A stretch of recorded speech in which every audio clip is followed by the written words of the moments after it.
I'm Andrew Williams Jr., and I'm not just pleased, but I'm very honored here to be supporting Dr. Ajman Zaidi.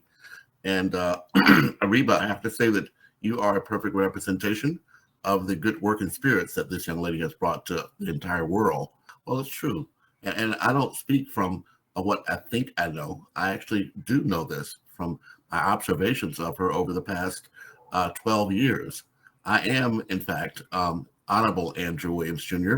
I was one of the first 200 Facebook ambassadors, and I was appointed not because I was attempting to achieve a particular honor, but because it was recognized that my social media posts were having real world consequences and having real world impact on people's daily lives. That was in 2009.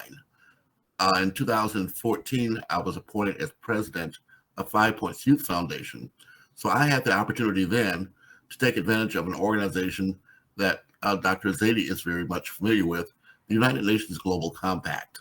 You'll see in our promotions that we uplift this organization.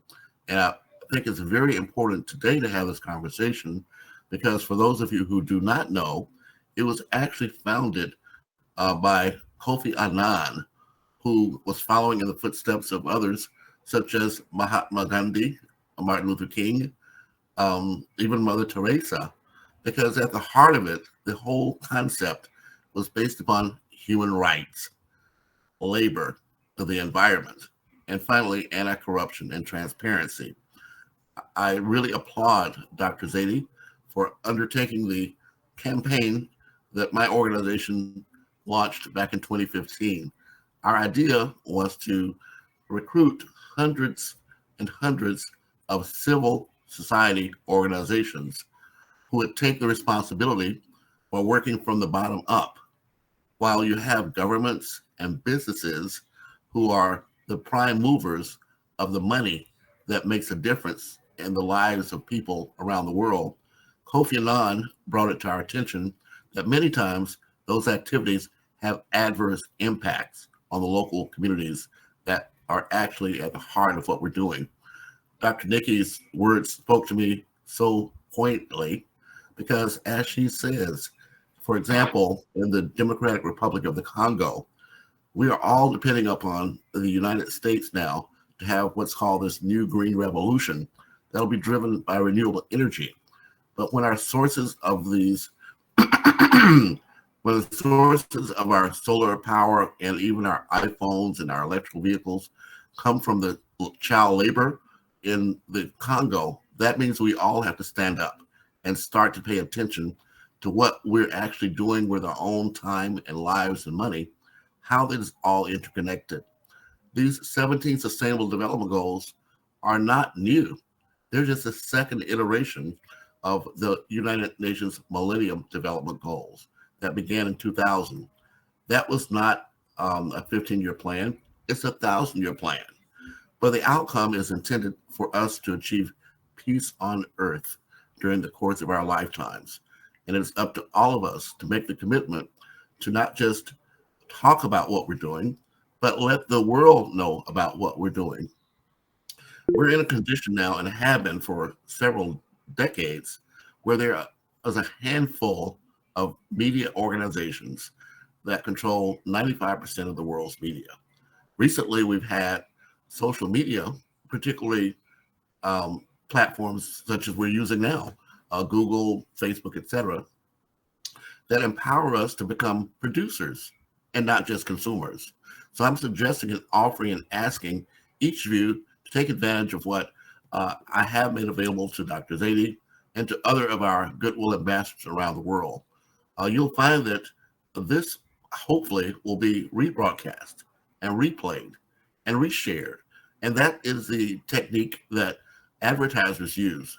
You can't get your message across once. You have to hammer it again and again and again.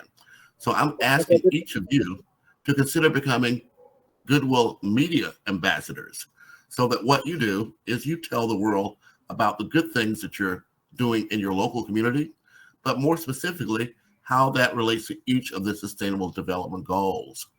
Here in the United States, we are unfortunately a country that where none of the 50 states in the United States are even halfway to accomplishing any of the sustainable development goals.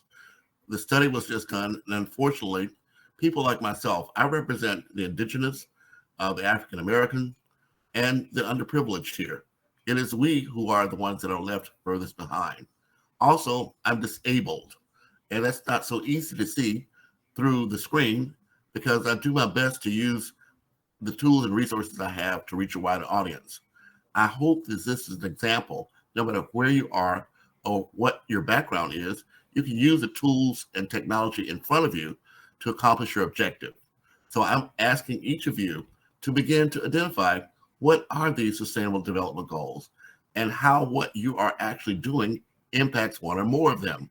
We will have online and availability through another organization out of Nigeria, the Saga Foundation, where each of you, if you so choose, can register your organization, identify which of the sustainable development goals that you're working on, and let us then produce upcoming docu-reality series about how what we're doing impacts the world from the bottom to build back better from the bottom up. This year, COP 27 was just held in Africa. Next year, it will be in the Middle East. But the theme now is focusing on loss and damage. How what we can do is take responsibility for improving the lives of the people that are most impacted and have the least to do with the crisis that we're facing. I bring this to you in closing to remind you that alongside the Paris Agreement, we have what's called the Sendai Framework for disaster risk reduction. And this is intended for us to mitigate the damages that are happening at a country level. But I'm asking each of us at a local level to take a look around you to see how we can be the example of the example for having a better world. Because at the end of the day, we have to heal ourselves to heal the world. So thank you all much. I did put a lot of content in the chat. I hope that Dr. Zaidi can share that with you, but that gives you reference material so you can follow up on your own, because at the end of the day, it's not what we say, it's what we do that counts. Thank you so very much.